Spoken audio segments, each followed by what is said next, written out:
Yeah, I think failure is the highway to success, and I know that sounds like a platitude, but society or people teach us, right? They say, oh, if you fail and feel uncomfortable, you've done something wrong. And what I try to do in all of my books and my presentations and my tweets is you cannot get to the mountaintop without taking a few missteps.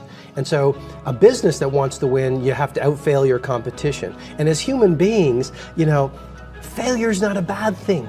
Ask yourself, what's the opportunity from the failure, and get in the game, because when you get to the last hour of your last day, it will not be the failures you regret, it'll be all the risks you didn't. Every single one of us who both dreams and creates things faces voices of dissent, both from people that we know, from people that we don't know, and very often the most deadly comes from within. And if we don't take a thoughtful, conscious approach to taking on our unrealistic dreams, they just ain't gonna happen. But if you are up for the challenge, and I think you are, here are 5 steps that can help. Step number 1 is frame your dream. And here's what this means. We can't become what we can't envision. So when I say frame your dream, what I mean is I want you to take a picture of it in your mind's eye in vivid, specific detail. And then what I want you to do is translate that picture into words, meaning write down that big unrealistic dream. And I know that you may have heard about the power of writing things down before, but the truth is most people just don't do it, which is so crazy because the research is conclusive on this. There was a study done by Dr. Gail Matthews that shows that you are 42% more likely to achieve your goals if you write them down. So what I want you to do is whip out your journal or hop on that keyboard and get writing. Step number 2 is filter opinions and fend off negativity. You've got to take responsibility for the energy that you allow in your life. I want you to fend off negativity as much as humanly possible. We know so much more about the brain than we did just 20 years ago. Neuroscience has taught us incredible things, like that our brains are continuously shaped by our thoughts and our experiences. And you know this to be true. Negativity is one of the most toxic forces on the planet. It's toxic for your brain, for your nervous system, and for your ability to stay motivated. So do me this favor, okay? Do not solicit or listen to the opinions of people who are notorious for just being Debbie Downers. The one mistake that I've seen people make consistently is they almost habitually talk to the exact person who is the most likely to shoot them down and make them feel like crap. So don't do that. And here's another key. I want you to always, always, always consider the source. Meaning, don't put a lot of stock into other people's opinions unless they're actually out there consistently taking risks and being brave and actually making things happen. If you think about it, let's say, you wanted to climb Mount Everest. Would you ever take advice from someone who's never even attempted the summit?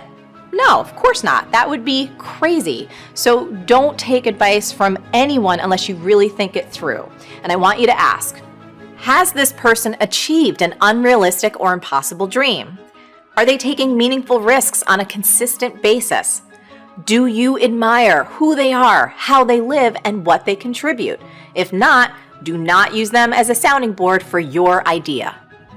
I've long since learned 4 things. To me, this is the road to true freedom. I have nothing to prove. I have nothing to protect. I have nothing to hide. And I have nothing to defend. That your perception of me after I tell my truth is actually none of my business. My perception of me, that I go to bed as whole and complete as I woke up. Before I check how many likes I have on Facebook, that I like me first. And every other like is bonus. That was a long road to get to. Long road. You think about the era that our parents lived, okay? Great Depression, right? Very, very hard to make money, very, very hard to find resources, very, very hard to do anything unless you're a professional. So our parents said to most of us, if you don't become a professional, you're going to struggle. You're going to struggle and suffer. And even the professionals said, okay, so become a professional and here's your ceiling. of what you have. So we became conditioned to be worried of scarcity in a world that has no scarcity.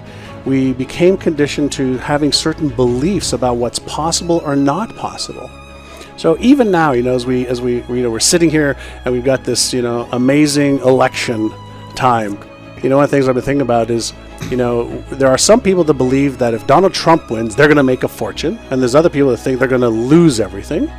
And I have a friend of mine who has got about $70 million in the bank that believes that if Hillary gets into office, he's going to lose millions. Wow. It's going to be really tough. And what really is, going on in people's heads? It's all of their references, their beliefs, and their perceptions that are locked away in the implicit part of their brain that is driving those thoughts and even the behaviors. They may not even be aware of it. They're not even aware of it, yeah. They can be, but they may not be.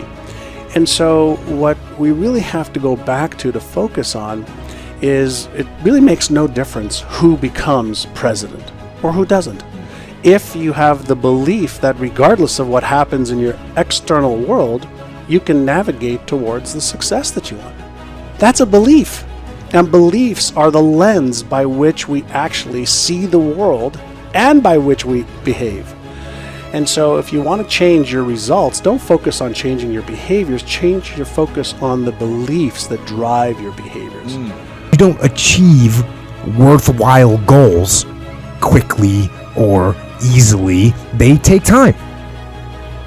They take struggle. They take relentless pursuit day in and day out. That's what it takes. But also, things don't usually fall apart quickly either. At least at first, it's a slow process.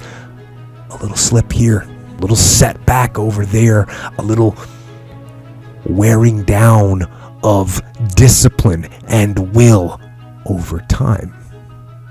That's the thing. Success and failure are generally slow processes. Either slowly building things up or gradually tearing them down. And that's why I say you've got to pay attention. You have to watch. You have to watch every single second. Because those seconds, they turn into minutes.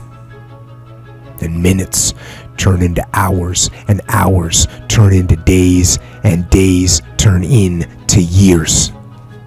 And so, that second that just went by, that counted.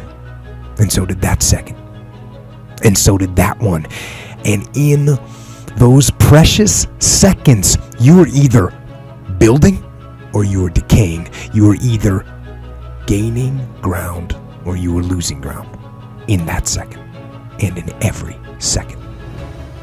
Every second counts. So make every second